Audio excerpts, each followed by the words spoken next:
Hello and welcome to Fine is a Four-Letter Word. My guest today, Stephanie O'Brien. Welcome to the show, Stephanie. Thank you so much. I'm really happy to be here. I am happy to have you, and I'm so interested in what we're going to talk about. So let's just jump right in. And let me ask you, what were the values and beliefs that you were raised with that contributed to who you became as a young adult and who you are today? I'd say one of them was leaving things better than I found them, and that's really one of the things that drew me to coaching is seeing all these people who are dedicated to making the world and other people's lives better than they found them, and it's what made me want to be part of their missions. Another was Okay. being honest and open, telling it like it is, which I think is really important, especially because there's sometimes a temptation for people to only show the best part of their lives, the best part of themselves, but that's just not relatable for a lot of our clients. When I see somebody talking about how they launched their business perfectly, everything went smoothly, they immediately started making lots of money. Well, that wasn't my experience, so that's not relatable for me. And it makes me think, okay, you don't really know what I've been through, and you won't be able to help me in the position I'm in. So when we're honest about who we are, what we've struggled with, what we're going through, it shows our audience that what we're going through, what they're going through, is surmountable, and that we Yeah, understand. absolutely. It's not really believable when people are like, no, everything went smoothly, because that's really not how life goes. So, Yeah. Maybe but sometimes people catch lightning in a bottle and it takes off right away, but then they can't necessarily relate to people who didn't have that experience, which I say is a lot of coaches. right, which is the majority of them. Have you ever had the experience where telling the truth like kind of backfired on you? I actually kind of recently had to end a business relationship where he didn't appreciate me being honest about some certain things that he did not agree with. I shouldn't go into too many details right here, but yeah, we ended up realizing our value. I don't know if I'd technically call it a backfire, but because it's a case where our values turned out to be very misaligned, and it probably was for the best that we split up. Uh-huh. Yeah. So in that case, I guess telling the truth just brought out like highlighted what wasn't going right and kind of made it go faster. Like you were going to find out somewhere, might as well find out sooner rather than later, right? Pretty much. Yeah. Yeah. Yeah, What one else thing did you about learn? being honest, it helps to weed out the people who aren't a good fit. Absolutely. Absolutely. What else did you learn like growing up? Like who were the most important influencers in your life? Was it your parents or was it somebody else? I'd say the main one was probably my mom. Um, See, I also was influenced by a variety of fiction authors growing up. I was actually a fiction author before I became a coach. Really? Okay, when did you start writing? I've been writing pretty much as long as I can remember. I finished my first full-length novel when I was 12 years old, and it was kind of a terrible novel. Mom told me, "Don't delete it; you'll regret it." But I'm like, "No, no, no! It's horrible. I'll never want to see this disgrace again." She was right. I shouldn't have deleted it. But yeah, I went on to write a total of 14 novels at this point, four of which were good enough by adult me standards to self-publish. Wow, congratulations. That's Yeah, it's awesome. That pretty kind of reminds impressive. me like when I was a kid, I wanted to stop taking piano lessons because I hated practicing and my mom's like, "You're going to regret it." And I'm like, "No, I won't." And they're kind of right. Moms. Yeah. Maybe I should have stuck with it. Can't play anymore. But Never too late to take it up again. that is true. That is true. But I think no, I think that ship has sailed. I'm on to new adventures now. But yeah, so I was Kind of going to same ask here. you I a used to different play question. piano too, and it's been a while. Yeah. Yeah. Did you play in recitals? Sometimes, yeah. I never got anywhere near the level of playing professionally, but I did play piano fairly well for a while. But it just kind of fell away from it, and now relearning it would be a learning curve that I'd rather spend the time on other things. Exactly. That's what I was thinking too. Yep, same. Um, yeah. So at what age did you learn to read? Huh, good question. I'd say probably 4 or 5 ish. Mom had me starting to read pretty early, and reading was one of my favorite activities. So yeah, I don't remember how old I was when I started to read. Yeah. Did your parents read to you when you were but like before you could read yourself? Did they read books to you? Yeah, and then I got into the habit of taking this huge stack of books, way more than I could actually read in the sitting I was, taking them for, and sitting down with them, kept making a mess. Yeah, no, I'm asking because I think people, especially when you get into writing novels and writing stories that young, you have had a background in reading. Like most writers are readers. I don't even know any writers who are not readers. Yeah, you kind of, it's where you learn the craft. I've seen one analogy: reading is like inhaling, and then writing is like exhaling. Ooh, You that's let it so draw in good. before you put it out. Yeah, I like that. That's very cool. Thank you. What kind of Yeah, I what can't was get the original credit novel? for it, but it is a good comparison. It is. It is. What was the book you wrote when you were 12? Like you obviously you deleted it, but do you remember what it was about? Oh yeah, it was a sci-fi book about. It started out as a rescue mission, getting people off of this really dangerous planet, and then moved on to them crash landing on another planet where Korean character ended up having to solve a political dispute, and it was she was kind of a blatant Mary Sue, but 12-year-old writing something, so it's kind of what you'd expect. Okay. All right. And then what kind of books are you writing now? The one I'm currently working on is actually a sci-fi fantasy. It's about an ancient semi-goddess of memory, emotion, and war whose brother, the only person who could share her ability to remember past incarnations, and the only person who wouldn't leave her or forget her as the millennia went on, he's been sealed in an alternate dimension. So she's on a quest to find him, to find out why he created the magic wisps that possessed people and resulted in his banishment in the first place, and to see if the person he used to be can still be saved or if he's become someone completely different. Wow. That's so cool. Um, Well, thank you. where do you get your inspiration? A lot of it is in other people's stories that inspire me. I kind of end up creating a original character wandering around in their sandbox until these characters develop relationships and storylines and dynamics that totally take on a life of their own, being become something pretty much entirely separate from and different from the original. So basically, yeah, they grow up in this other incubator and then grow up and can move out and be independent. Okay. All right. What like what do you do to prepare your mind to be open to these ideas coming into it? Like do you have any practices that you follow or rituals that you do? Not really. I just daydream a lot. Daydreaming. Okay. All right. Yeah. I mean, a lot of people look at people who are daydreaming as just wasting time, but there's been studies done that show daydreaming is essential to creativity and focus. Yeah, and I think it's some ways to exploring ourselves too. I know sometimes if my mind keeps on going back to a fictional scenario and wanting to replay it, I often find that it ends up kind of being an indication of something I hadn't really processed emotionally that I needed to pay more attention to and process. We can get so caught up in our day-to-day things that we don't take time to really process, and this is one of my ways of processing. Wow. Yeah. Okay. All right. That's so cool. Like, I don't think any of my other guests have brought up daydreaming as a way to process emotions. Were you, so going back to, and I want to like spend a whole bunch of time there, but I'm just curious because this question is coming to my mind of when you were a kid, did your family allow emotions or were like emotions not a thing? I'd say they allowed them to an extent, but I did end up suppressing a lot because I was one of those kids who felt like everybody got a manual for human interaction except for me, and obviously a lot of other people feel like that too. So I wasn't the only exception. But I'd be sent to youth groups and such, and I don't know why the other girls in youth group hated me so much, but like trying to sit down at a table was just this sequence of no, I'm saving this for her, no, I'm saving this for her, no, I'm saving this for her. So I had to go through this whole series of rejections every time I simply wanted to sit down, Mm. and that kind of started a trend where I spent my whole childhood struggling to make friends, and when I was out in public among other kids who I didn't know how to relate to, didn't know how to make friends with, I did spend up a lot of time hiding the sadness that came with that. Mm. Wow. Yeah.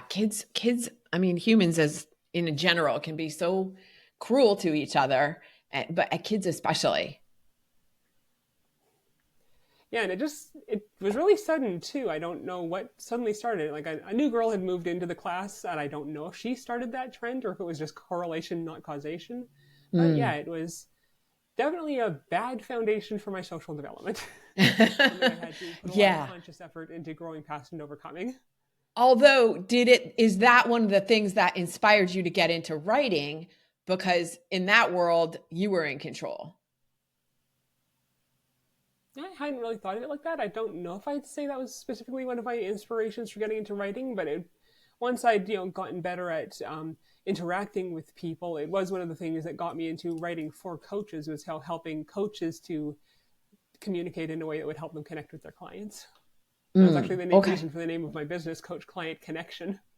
Right, right, right.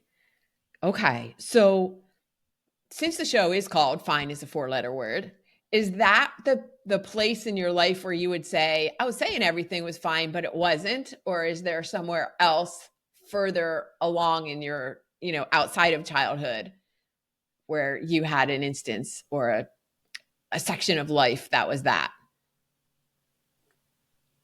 Yeah, I'd say I did it in childhood and sometimes in adulthood, but the one I'd wanted to talk about for this because I think it might be really helpful for your audience is, yeah, juggling these two different passions, fiction writing and coaching. I'd been pressured from a lot of people to focus on the coaching at the expense of the fiction writing, just because it can be really hard to make a consistent income from fiction writing. Thing is, it's such an integral part of me. It's something I love so much that leaving it on the back burner through the whole workday was almost starting to make me feel like I was being held hostage by my coaching business. Mm. My coaching business is holding me back from doing something else that I love. So I was actually kind of starting to resent my coaching, which is really not a place you want to be in when you're working on your business. No, So especially eventually I resenting your realized, own business.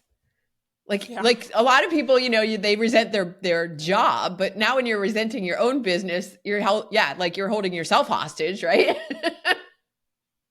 pretty much.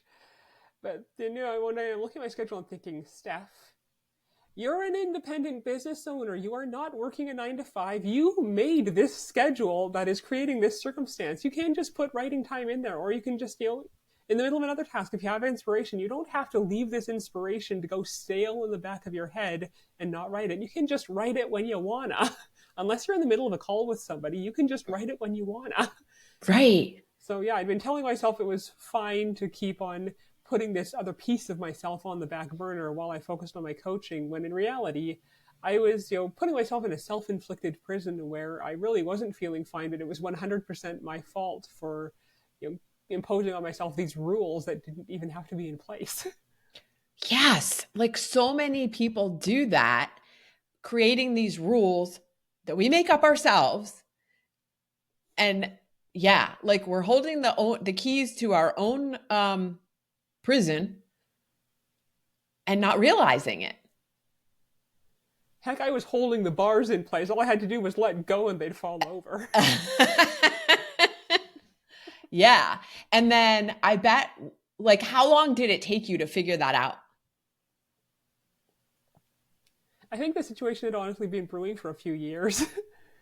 No, I was Hmm. relegating my writing time to just the evenings, but then of course by that time I'm tired. I've already used most of my brain power. I just want to sit down and veg with a video game or something.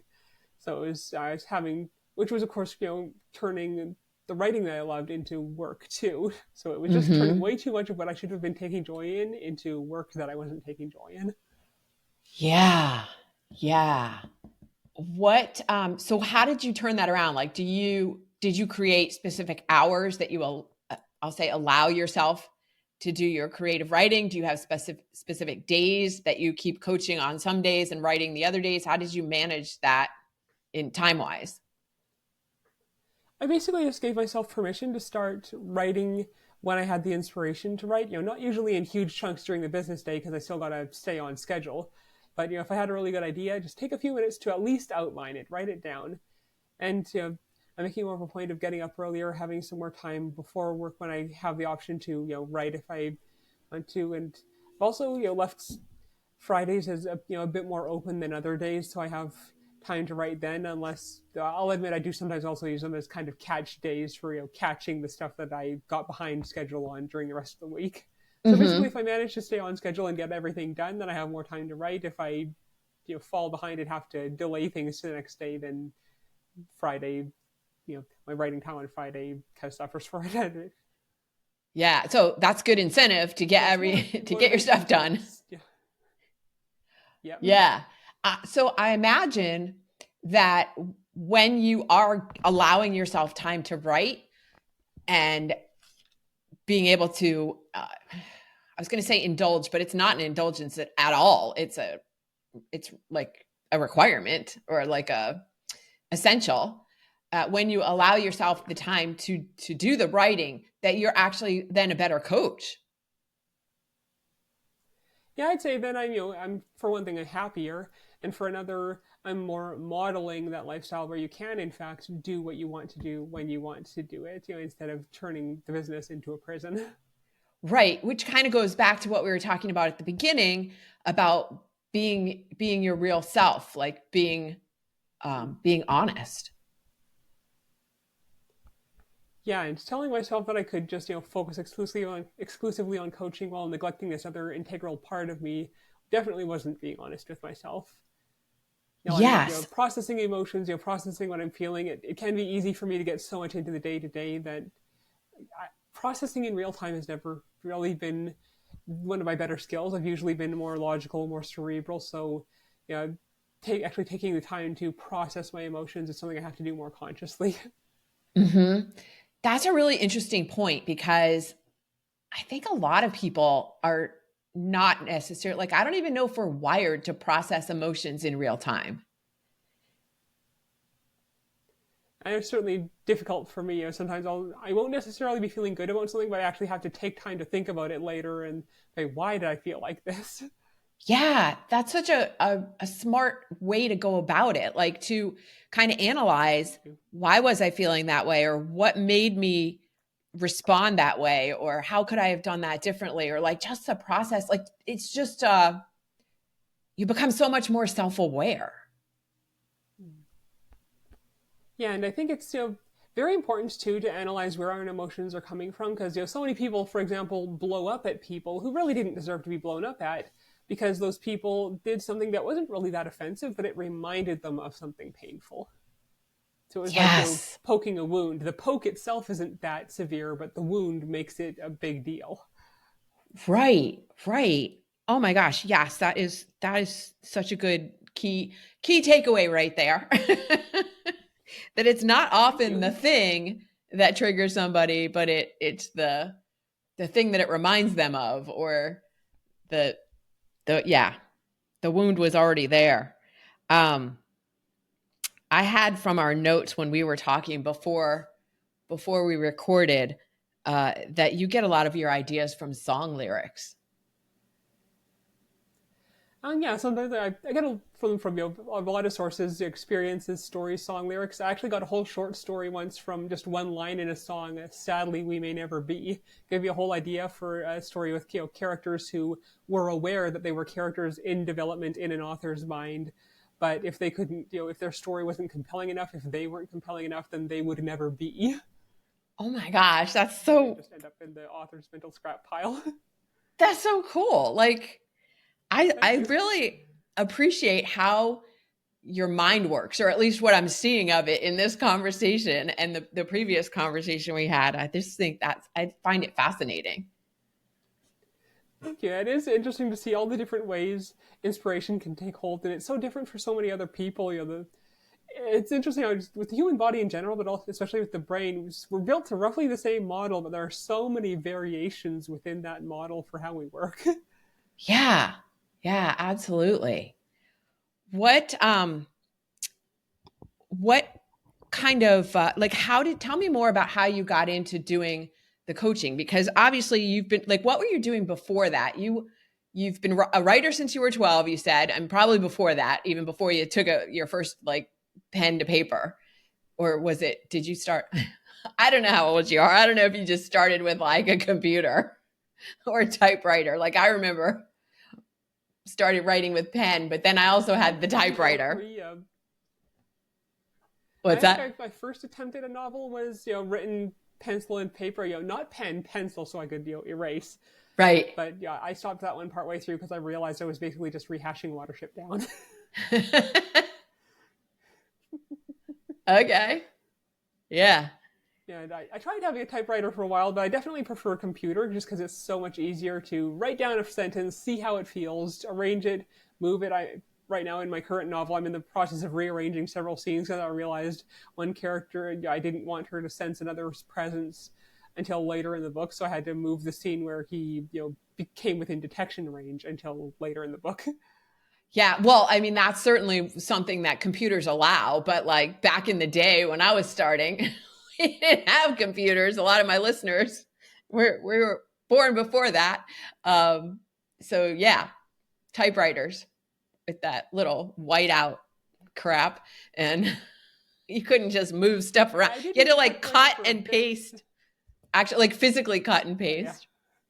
Oh man.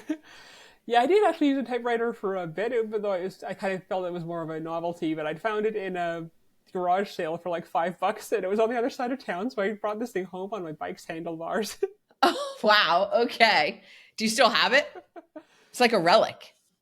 No, I'm not actually sure where it went. I've moved a few times since then. Yeah.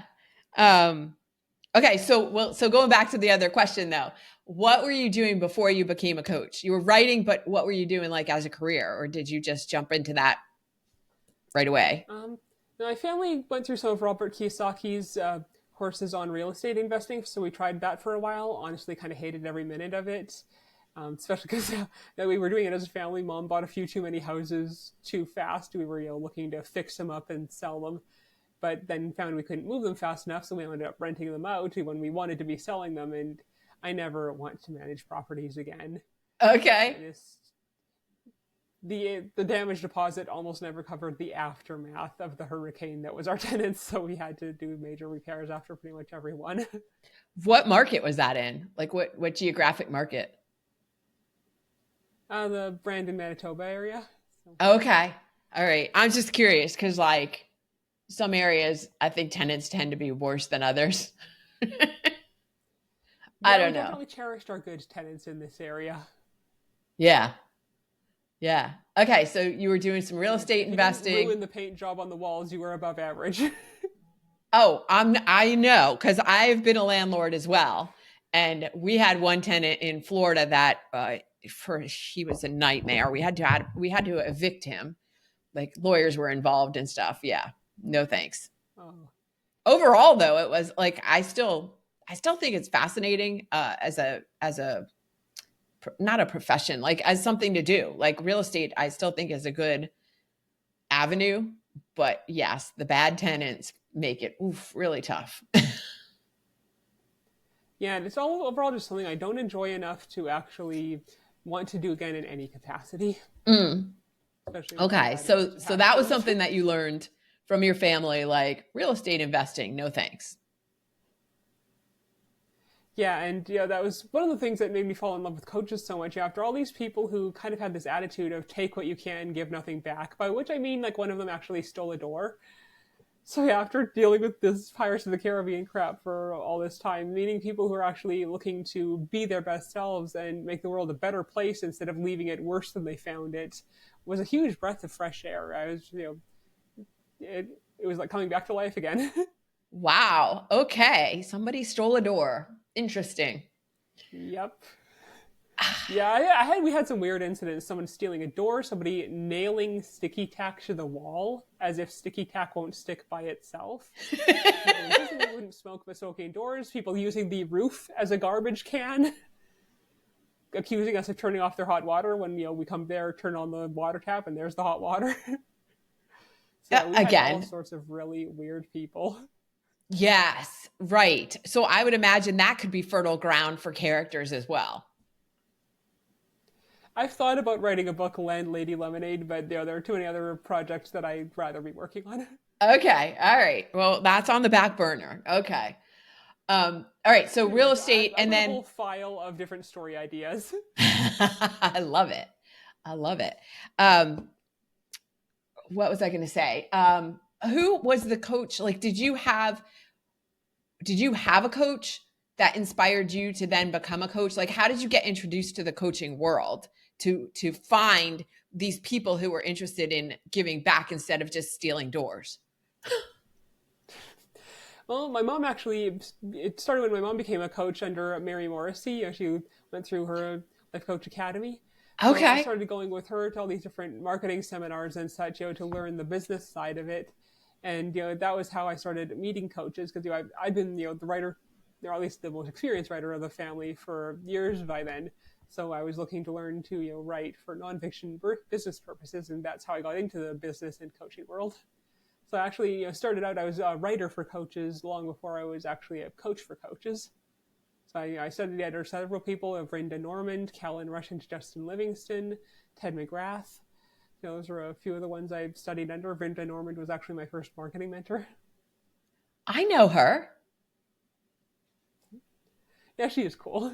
I like Yeah. the you know luxurious pampering brand that she has. She really does make her brand and her events and such feel like she's pampering her clients. Yeah. Um, cool. That's so funny. I don't even remember how she and I originally met. But, people like you cross paths with people all the time and it's so interesting when it helps you realize what really a small world it is. What were you Yeah, so writing good the for them? internet connecting so many people. Yes, absolutely. What Usually were I'm you just writing writing for the coaches? emails, social media posts, sales pages, mostly stuff like that. I actually Okay. ghost wrote one book, and I can't really say who the client was because ghostwriting, but I'd been working with them for quite a while, writing a lot of emails and such for them. So I'd become so familiar with their materials when they asked me to write a book for them, I could just say, okay, go ahead and do it with pretty much no instruction. Okay. Wow. Do you still do that? Ghostwriting? Yeah, I still do some ghostwriting, some editing. I actually just earlier this week finished editing an entire nonfiction book for a client, so I'd done developmental editing on it first, and then some copywriting, or not copywriting, copy editing. Okay. Yeah. Do you think that having a book is the equivalent these days of having a business card years ago? I'd say it's more like a business card on steroids. If you say I have a business card, whoop de doo. If you say I wrote the book on that, that has a lot more impact. Mm-hmm. Yeah. So I'm saying, It so shows you like, have the subject matter knowledge. Go right, ahead. right. So yeah, because I think, a lot of coaches and speakers um they've written a book or they are writing books because they feel like it's like the most basic thing that you must have to say that to set your credibility. I don't think having a book is really a requirement for having credibility. It's a booster, but there isn't just one way to run a business or to grow credibility. You can grow credibility by sharing valuable content on your social media pages, which, in some ways, I think it's a more immediately accessible way for people to see your credibility. I think people might need to see that credibility in some cases before they buy your book, just to know that the book is worth the investment of money and especially time. It's Yeah. probably put a lot more time than money into getting the book. Yeah, yeah, that's a really good point. That you just mentioned about the energy.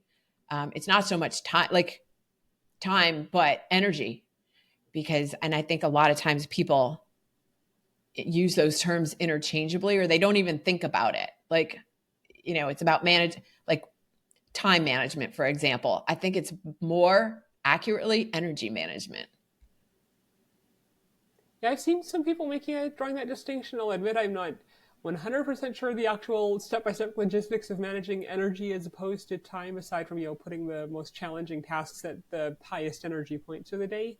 So that's one area I've heard of but haven't really gotten into myself. Mm-hmm. Mm-hmm. Yeah.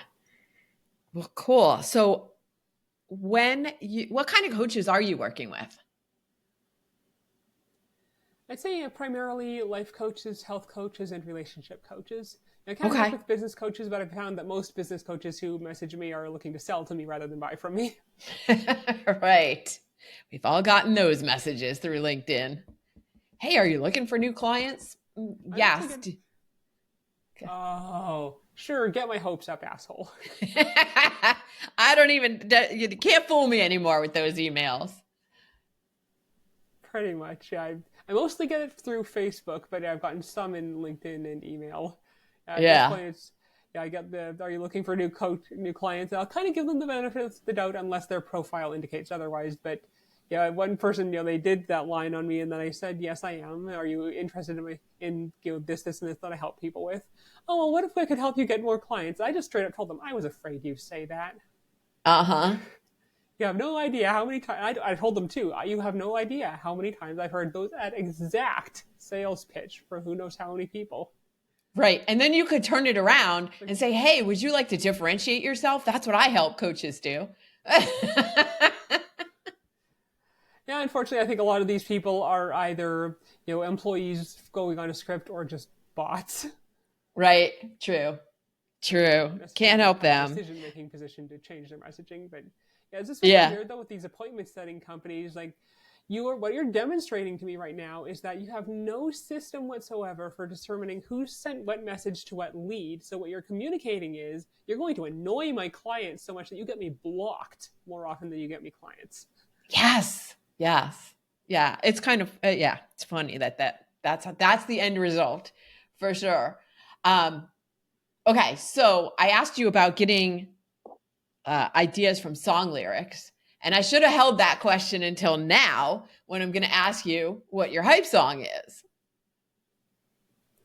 Ironically, my hype song doesn't actually have lyrics, but one of my many What? hype songs is Armeria Notoricago. It's mostly, I believe, flute song, but yeah, it's a nice instrumental song with a lot of energy to it. Okay. All right. So when do you plug that in when you're like what would be like when do you do it? Before you start writing, before you start working with a client? When do you feel like you need a boost of energy? Um, Maybe before I work out, if I have trouble with giving myself a boost of energy right before working is, then I want to get up and run around when I'm supposed to be butts and seats working. Okay, all right, I'm I kind of taking gotcha. note of my cat's book. I stolen a page out of my cat's book when I'm feeling energetic. I just get up and run around the house like a cat. Yes, that's right. You said in your bio that you love cats. Oh yeah, Yeah, yeah. I've had welcome to the cats pretty club. much my whole life. How many do you have? At the moment, it's two. Okay, all One right. of them didn't want me to get up and get ready in time for the interview. She wanted to snuggle me. Of course, that's what they do. You're not getting up, and then you don't want to get up because you don't want to disturb the cat. Everybody who's got a cat knows that. Right. Yeah, one of the hardest things to leave behind is a purring cat. Yes, especially on a cold day. Oh yeah. All right. If somebody wants to get in touch with you, if they're a coach and they're looking for some help, how do they reach you? What's the best way? Well, my email is stephanie@coachclientconnection.com. You can also look me up on LinkedIn or Facebook. My Facebook link, I'm just going to pull that up real quick. Okay. Well, I'll just put it in the show notes. So You're good. okay, that works. Yeah. People can just look for you. So Okay. yeah, I've got my URL is Stephanie O'Brien Coaching on Facebook. So that's one of the best ways to get a hold of me. Okay, cool. Yeah. I'll put links to all of that in the show notes, as well as the link to your very unique hype song that doesn't have lyrics. Stephanie, thank you so much for joining me today on Fine is a Four-Letter Word. Yeah, you're welcome. Thank you so much for having me here. I had fun. Cool.